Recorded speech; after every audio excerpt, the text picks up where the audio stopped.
하나님의 은총과 평강이 함께 하시기를 축원합니다. 여러분, 우리 평택 엘림교회의 중심은 하나님이십니다. 기본적으로 교회는 서로가 서로에게 등이 되어주고 곁붙이기 되어 주어야 합니다. 그러기 위해서 하나님을 예배하는 일에 함께 예배하고 기도하는 일에 함께 기도해야 하는 것입니다. 이 시간 치료자로 오신 성령께서 우리의 모든 질병을 깨끗하게 치료해 주실 줄로 믿습니다. 이 자리에 성령이 불이 임하셔서 여러분의 영혼과 육체가 강건해지기를 축복합니다. 선포합니다. 예수 그리스도의 이름으로 명하노라. 모든 질병이 이 자리에서 떠날지어다. 치료될지어다. 여러분이 모르고 의심해서 문제지요. 믿음이 없어서 문제지. 사실은 여러분의 기도에는 강력한 성령의 불이 임합니다. 여러분이 기도할 때 성령이 역사하시는 거예요. 그래서 기도하는 죄를 범해서는 안 되는 거예요. 기도를 멈추는 죄를 범해서는 안 되는 거예요. 성령이 우리의 모든 질병을 다스리고 치유하여 건강하게 될지어다. 아멘. 아멘. 지난 9월 13일 날 수요일에 서울시 지방공무원 임용시험 합격자를 발표했어요. 그때 2,144명이 시험에 합격을 했는데 최연소 합격자가 18살, 최고령자가 58세였습니다. 경쟁률이 53.3대 1이었어요. 요즘은 이제 60만 부리지 않으면 뭐 대학 가는 거 그렇게 큰 부리가 없습니다. 그렇지만 여전히 수능이 학생들에게는 부담이고 학부모들에게도 부담이에요. 그래서 많은 시간을 이제 투자하고 준비하고 대비를 하잖아요. 이게 수능을 준비하는 이 당사자인 학생들 또 학부모들은 얼마나 힘든지 몰라요. 그래서 여전히 스트레스고 여전히 민감한 관심사입니다.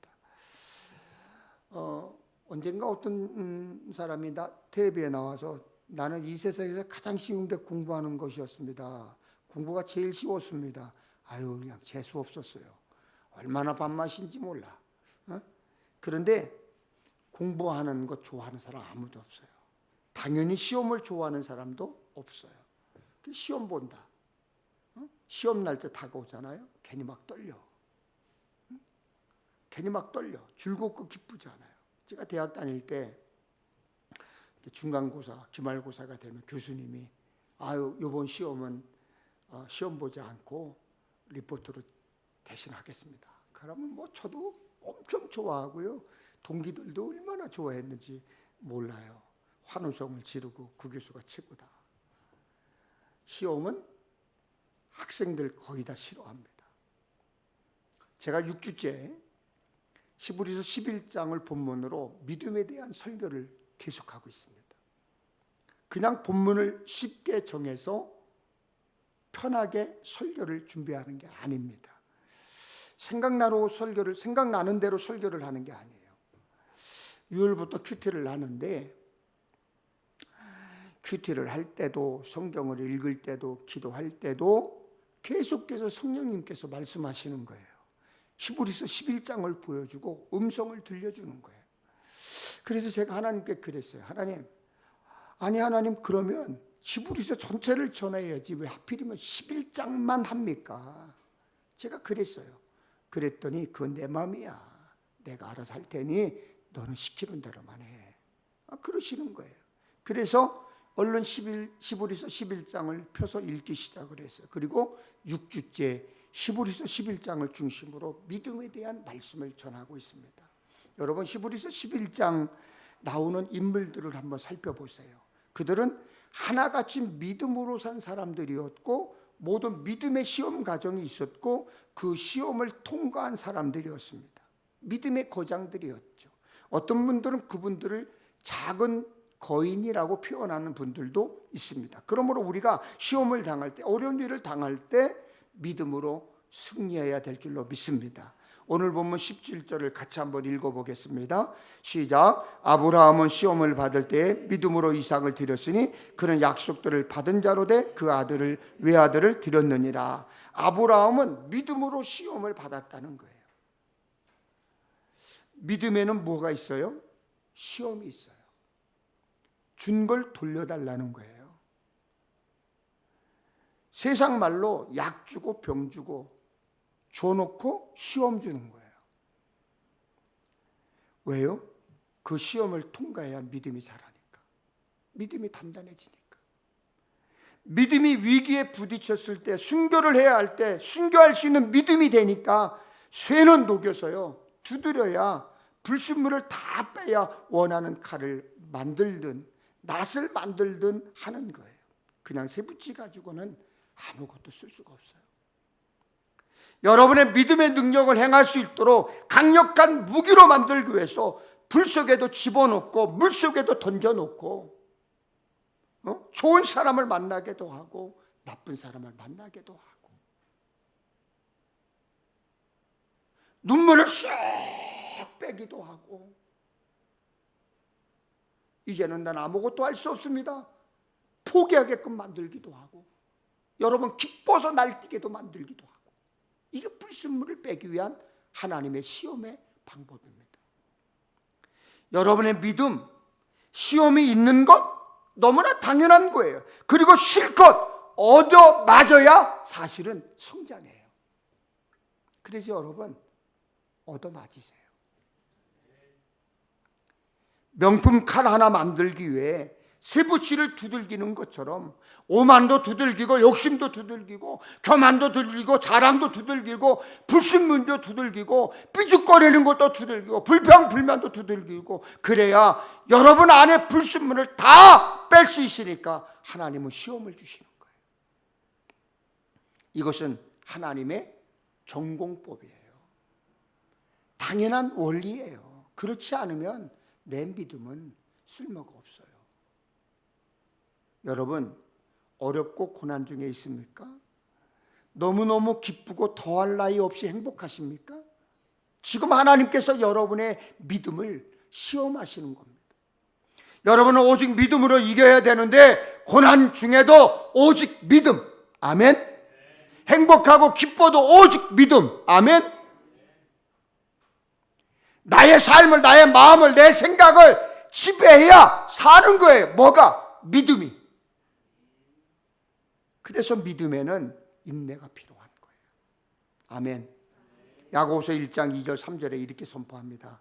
내 형제들아 너희가 여러 가지 시험을 당하거든 온전히 기쁘게 여기라. 이는 너희 믿음의 시련이 인내를 만들어내는 줄 너희가 알미라. 성도는 시험을 당할 때 코박고 한탄하고 원망하는 게 성도가 아니에요. 다 포기하고 피하고 도망가는 게 다가 아니에요. 더할 나위 없는 선물로 온전히 기쁘게 여겨야 하는 거예요. 왜냐하면 시험을 통해 성숙하고 성장하고 영적 열매를 맺을 수 있기 때문이에요. 여러분 사탄의 계략이 무엇인 줄 아십니까? 절망입니다. 원망이고 한탄이에요. 그리고 포기하도록 만드는 게 사탄의 전략이에요. 사탄은 간교에서 절대로 쉽게 물러나지 않고요. 고통당해 죽겠는데 거기에 고통을 더해요. 해결한 것 같은데 한숨 돌렸는데 또 어려움으로 다가와. 그래서 아예 주저앉게 만들어. 여러분 사탄 무섭지요? 정말 무서워요. 겁나지요. 그러나 사탄보다 더 강한 분이 누구세요? 하나님이세요. 믿습니까? 믿습니까?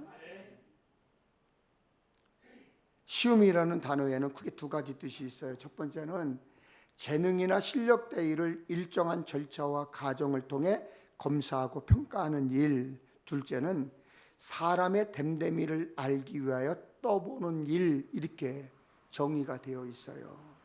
성경에서 말하는 시험도 비슷해요. 믿음이 좋은지 나쁜지, 굳게 서서 흔들리지 않는지, 흔들리는지 하나님이 테스트하시는 시련이 있습니다. 또한 사람을 죄악에 빠뜨리려고 꾀는 사탄의 유혹이 있습니다. 그러므로 믿음으로 사는 성도라면 거의 예외 없어요. 시련과 유혹이라는 시험을 당하게 되는데 그때마다 승리해야 돼요. 창세기 12장에서 하나님의 부르심을 받은 아브라함은 크고 작은 시험을 여러 차례 겪었어요.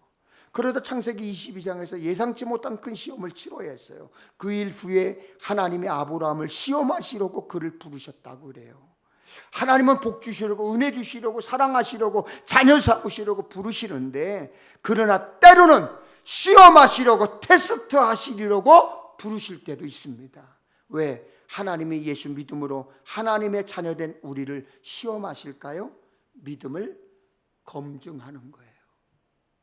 믿음을 검증하는 거예요. 아브라함에게 하신 하나님의 테스트는 이것이었습니다. 창세기 22장 2절에 여호와께서 이르시되 내 아들 내 사랑하는 독자 이삭을 데리고 모리아 땅으로 가서 내가 내게 알려준 한 산 거기서 그를 번제로 드려라. 하나님은 아주 구체적으로 말씀하셨어요. 그냥 이삭이라고 말씀하지 않고요, 내 아들 내 사랑하는 독자 이삭이라고 표현했어요. 구체적으로 분명하게. 아브라함이 이삭을 얼마나 사랑하고 아꼈는지, 아브라함에게 이삭이 어떤 아들인지 하나님은 다 아셨어요. 그리고 말씀하신 거예요. 아브라함에게 이삭은 하나님의 약속의 결과잖아요. 하나님의 아브라함을 처음 부르셨을 때 너는 너의 고향과 친척과 아비의 집을 떠나 내가 네게 보여줄 땅으로 가라. 그리고는 내가 너로 큰 민족을 이루고 네게 복을 주어 내 이름을 창대하게 하리니 너는 복이 될지라. 그렇게 말씀하셨어요. 그뿐만이 아니에요. 창세기 15장 5절에 하늘을 우러러 무뼈를 셀 수 있나 보라. 또 그에게 이르시되 네 자손이 이와 같으리라. 자손을 많게 주시겠다는 약속, 그 약속을 누구를 통해 이루어 주시겠다는 거예요? 이삭을 통해서 이루어 주시겠다는 거예요. 아브라함이 100세에 낳은 아들 이삭이 있어야 하는 것이죠. 그런데 하나님은 이삭을 죽여 제사를 드리라고 그래요. 하나님은 이삭을 모리아 땅으로 데리고 가라 하셨어요. 당시 아브라함이 있던 브엘세바에서 모리아까지 가려면 약 880km 정도로 걸어서 3일이 걸렸어요. 그 옛날에 그 정도 거리면 짧은 거리가 아니잖아요. 그런데 아들을 바치라는 명령을 따르기 위해서 3일 길을 가야 했던 아브라함 심정이 어땠을까? 여러분 생각해 보세요. 상상해 보세요.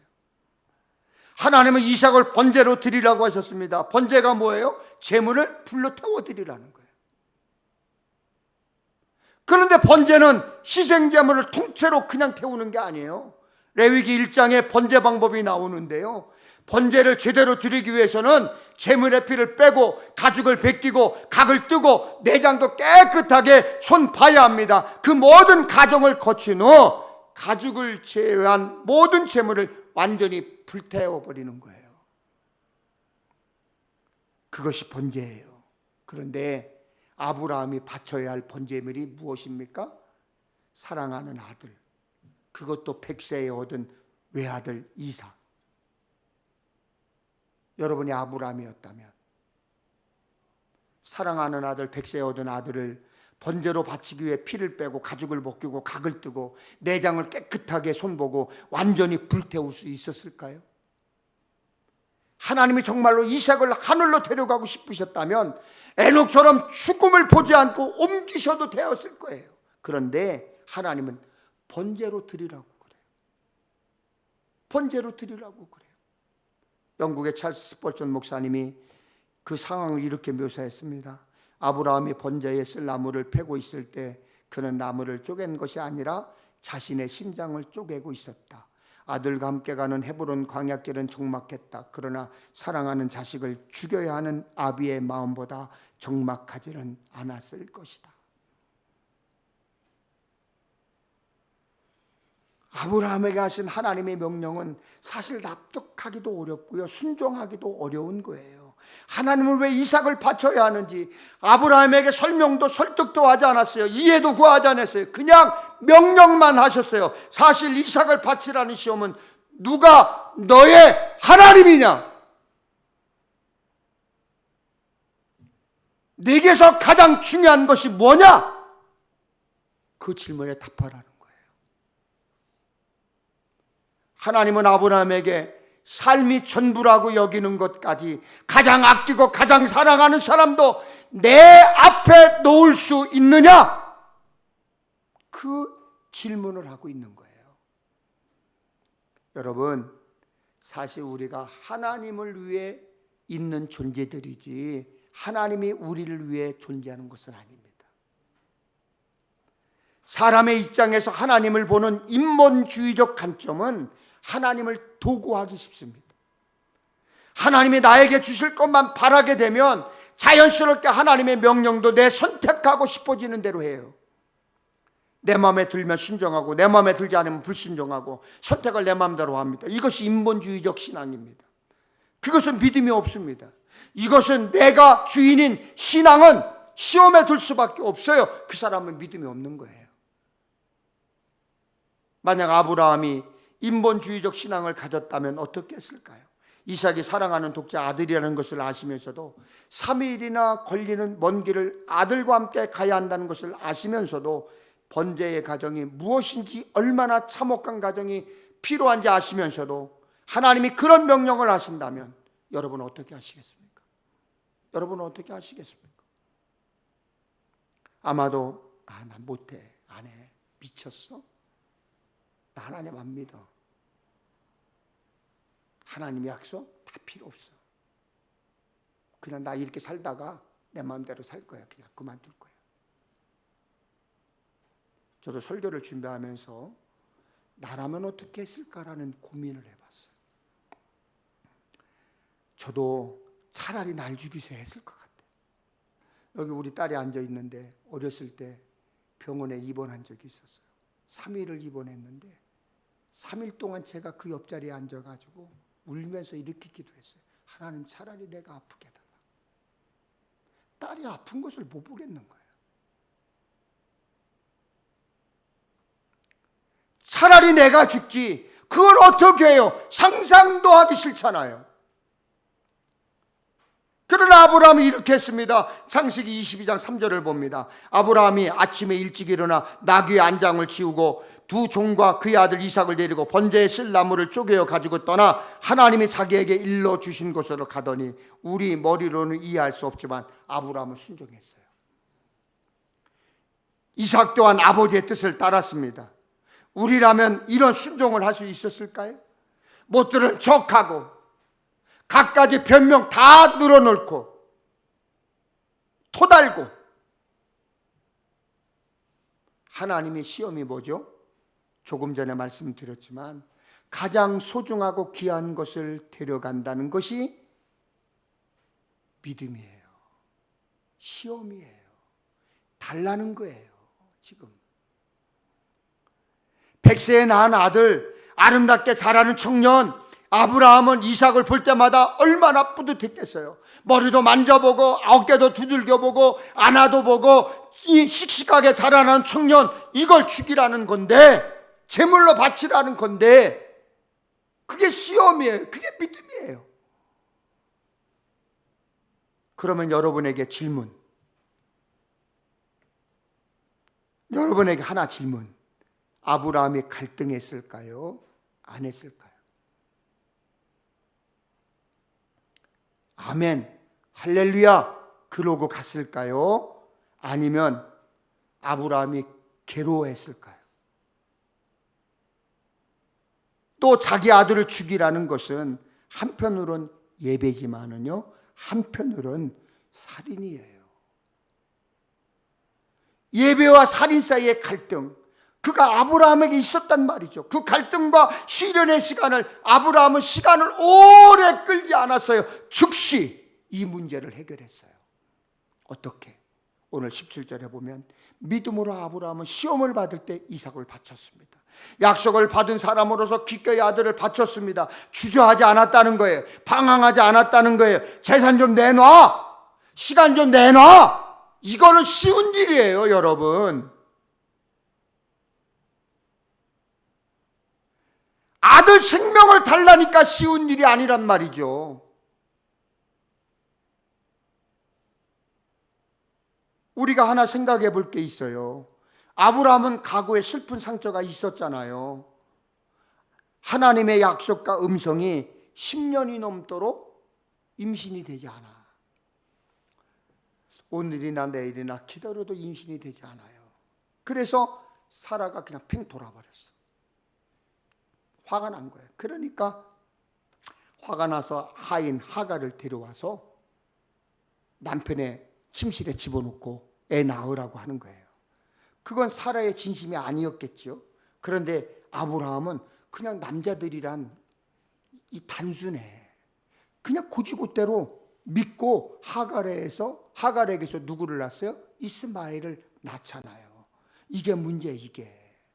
그게 인간적인 방법이에요. 인간적인 생각이라고요. 시험이 오면 인간적인 해답을 찾는 게 문제예요. 하나님이 안 주시면 여자 하나 얻어서 애 낳으면 되지, 이렇게 생각한 거예요. 이건 믿음이 아니에요. 자기 생각이에요. 인본주의적 생각이에요. 이럴 때 인간적인 생각이 끌어오를 때 우린 뭘 해야 돼요? 우린 뭘 해야 돼요? 기도해야지요. 무릎 꿇어야지요. 기도해야지요. 무릎 꿇어야지요. 여러분, 성경 말씀에 하나님 말씀 순종해야 합니다. 순종해야 한다고 강제하니까 여러분 두려우신가요? 겁나세요? 어떤 이들은 하나님께 순종하면 인생의 즐거움이 사라질 것 같다, 그렇게 생각하죠. 아니요, 그렇지 않아요. 오히려 하나님께 순종하면 더 큰 기쁨, 더 즐거움, 더 행복을 주십니다. 세상이 알 수 없는, 세상이 줄 수 없는 기쁨을 주세요. 평안을 주세요. 할렐루야. 그런 기쁨, 평안, 행복 있기를 축원합니다. 축원합니다. 하나님이 아브라함에게 믿음을 주셨어요. 내 아들은 죽여도 산다. 반드시 그 약속은 이루어진다. 할렐루야. 할렐루야. 여러분, 신앙생활에도 시련이 있고 시험도 있고 고통도 있고 회의도 있고 방황도 있어요. 그거 없는 사람 없어요.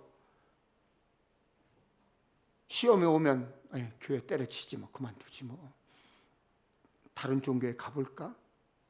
점이나 볼까? 이런 사람도 있어요. 이해는 돼요. 이해는 돼. 너무 답답하니까, 현실이 너무나 답답하니까, 길이 안 보이니까, 깜깜하니까. 그러나 그래도 여러분, 하나님의 약속 믿으셔야 돼요. 그래야 하나님은 죽은 자를 살리고 없는 것을 있게 하시는 거예요.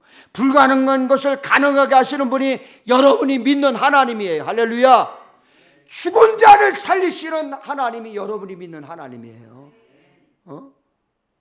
걷지도 못하고 남에게 구걸하고 남이 도와줘야 기꺼이 사는 안진뱅이도 일으켜 세우시는 분이 하나님이에요. 누가 믿는 하나님이에요? 여러분이 믿는 하나님이세요. 그래야 죽음에서 벗어나고요, 가난에서 벗어나고요, 저주에서 벗어나고, 질병에서 벗어나고, 모든 갈등에서 벗어나고, 점점 허물을 벗듯이 벗어나게 되는 거예요. 여러분, 하나님 의심하지 마세요. 19절, 하나님은 죽은 자를 살릴 수 있는 전능하신 분이라고 분명하게 말씀하고 있잖아요. 여러분, 비전이라는 게 뭐예요? 믿음이라는 게 뭐예요? 하나님은 반드시 이루어 주신다. 할렐루야. 할렐루야. 시작하신 분이 예수 그리스도고요, 끝날까지 이루시는 분도 예수 그리스도세요. 아멘. 그래서 알파와 오메가입니다. 이거예요. 이 믿음 가지면 기도 응답 받는 거예요. 기도 응답 오는 거예요. 믿음이 있으면 폭풍이 치고 파도가 치고 지진이 일어나도 무너지지 않아요. 지금 아브라함 믿음의 싸움을 경험하고 있는 거예요. 현재를 보면 절망이지만 내일과 미래를 보면 희망이에요. 비전이에요. 하나님의 약속은 언제나 변치 않아요. 하나님의 약속은 어떤 절망이라도 포기하지 않는다는 믿음이 아브라함에게 생긴 거예요. 환경 보고 결과 보고 되는 게 아니에요. 믿음이 되는 게 아니에요. 지금 인생에 연단을 받고 있는 분들 믿으십시오. 확실히 믿으십시오. 흔들리지 마십시오. 반드시 돼요. 안 무너져요. 여러분, 안 무너져요. 여러분 자녀들, 여러분이 계속 기도로 두들기세요. 반드시 돌아오고 잘 돼요. 믿으세요. 결국 믿음 싸움이에요. 자식이 조금 속 한 번 썩이면 천하에 자기 자식만 문제 있는 줄 알아. 그리고 그냥 코가 석자가 돼서 그냥 눈물 콧물하고 그냥 하나님 앞에 무릎 꿇을 생각은 전혀 안 하고 이 사람의 때 떠벌리고 저 사람의 때도 우리 아들이 우리 딸이 어떻더래. 그러니까 그 사람들이 여러분 기도해줘요? 기도 안 해요, 여러분. 여러분들이 가서 넋두리한 것 가지고 이용하고 흉보지. 그 시간에 하나님 앞에 무릎 꿇고 기도하세요. 기도하면 하나님께서 그 아이 잘되게 만들어 주신다니까. 기도 멈추면 죽는 거예요. 기도 멈추면 지는 거예요. 마귀는 우리 안에 의심을 심어요. 하나님은 우리 안에 믿음을 심어주세요. 선택은 내가 하는 거예요. 선택은 누가 해요? 내가 하는 거예요. 신앙생활 할 때 갈까 말까 할까 말까 믿음의 결과 의심하기 때문이에요. 내 안에 염려가 찾아온 거예요. 믿음이 없는 사람이에요. 믿음으로 여러분이 죽는 순간 하나님의 보호를 받습니다. 우리가 믿음으로 죽으니까 천국이 있습니다. 천국에서 영원히 사는 거잖아요. 낸시 레이 드모스가 쓴 내 맡김이라는 책이 있어요. 그 책에 보면 하나님께 순종하는 것을 백지문서에 서명하는 것 같다 이렇게 비유를 합니다. 우리가 보통 계약서 같은 문서를 서명할 때 어떻게 해요? 보통 내용을 확인하고 마지막에 서명하거나 도장을 찍잖아요. 이거 대충 읽고 사인하면요 나중에 곤란한 상황에 부딪힐 수도 있어요. 꼼꼼히 잘 읽어봐야 되잖아요. 그런데 낸시는 하나님께 순종하는 것은 아무것도 쓰여있지 않는 백지에 먼저 서명을 하고 하나님께 드리는 것이다 그렇게 얘기해요. 저는 이 내용을 읽고 깜짝 놀랐어요. 맞아요. 정말로 하나님을 100% 믿는다면 백지에 사인하는 거예요. 그런데 의심합니다. 혹시 꽝 아닌가? 꽝은 롯데나 있는 거예요.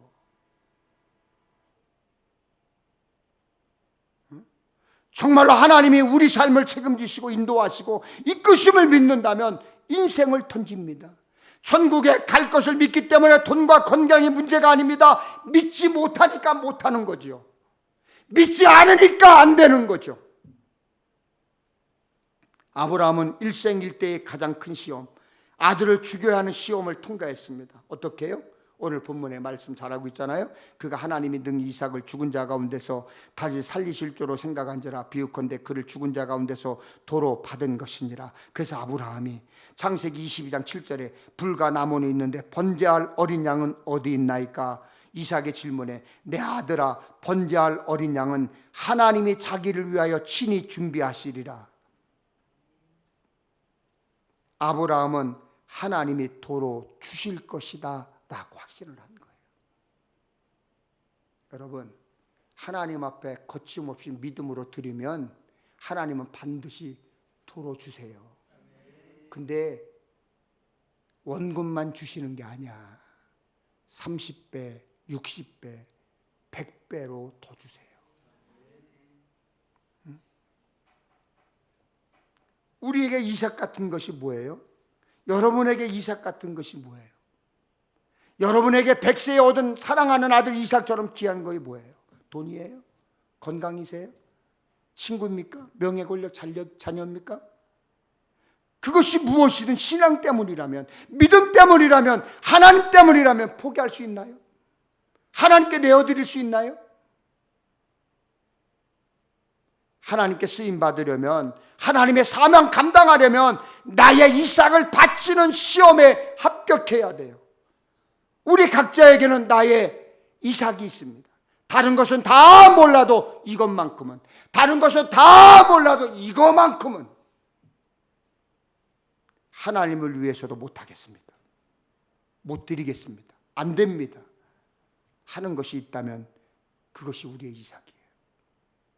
여러분 꼭 쥐고 있는 거, 놓지 못하는 것, 그 이삭이에요. 여러분이 놓지 못하고 포기하지 못하고 꼭 쥐고 있는 것, 그러나 그것마저도 하나님이 요구하신다면 하나님 순종하겠습니다. 하나님께 맡깁니다. 감당할 믿음 주시옵소서. 할렐루야. 하나님 의지합니다. 모리아산으로 가야 되는 거예요. 하나님은 내 삶의 주인은 하나님 한 분뿐입니다라는 우리의 고백을 듣기를 원하십니다. 우리가 그런 고백을 할 때 하나님은 우리에게 이렇게 말씀하실 거예요. 그 아이에게 내 손을 대지 마라. 그에게 아무 일도 하지 마라. 내가 네 아들 네 독자까지도 내게 아끼지 아니하였으니 내가 이제야 네게 하나님을 경외하는 줄 아노라. 할렐루야. 아브라함이 이삭에게 손을 대려 하자 다급해지신 분이 하나님이세요. 그 아이에게 손대지 마라. 다 알았다. 네가 나를 얼마나 사랑하는지 내가 다 알았다. 내가 꽉 쥐고 있어야 될 것 같은 내 인생의 가장 중요한 것, 그것조차도 손을 펴야 하나님이 더 좋은 것을 채워주시는 것입니다. 내가 쥐고 있으면 감당할 수 있을 것 같지만 사탄 마귀가 다가와서요, 내 손을 강제로 확 피게 만들어. 그리고 다 잃어버려. 하나님께 맡겨야 돼요. 하나님께 맡겨야만 하나님이 내 손을 붙들어 주시고 더 좋은 것을 쥐게 하실 줄로 믿습니다. 아멘. 아멘. 네? 만일 그래도 놓지 못하겠어요? 놓지 못하면 하나님은 강제로 여러분의 손을 펴게 할 거예요. 펴게 할 거예요. 시편 37편 5절 6절 말씀입니다. 내 길을 여호와께 맡기라. 그를 의지하면 그가 이루시고 내 의를 빛같이 나타내시며 내 공의를 정오의 빛같이 하시리라. 나의 움켜쥔 손, 내가 꽉 쥐고 있는 손을 펴서 하나님께 맡길 때 하나님은 그 손에 더 많은 것을 지어주시겠다고 약속하셨습니다. 무엇보다 하나님이 그 손을 잡아주십니다. 아브라함과 같은 믿음과 순종으로 삶을 하나님께 맡기면 우리의 굳게 선 견실한 믿음을 보시고 우리에게 더 좋은 것으로 허락해 주실 줄로 믿습니다. 그런 믿음의 주인공 되시기를 축원합니다. 선포합니다. 나사렛 예수의 이름으로 질병아 떠날지어다. 문제 해결될지어다. 아멘. 찬양하겠습니다.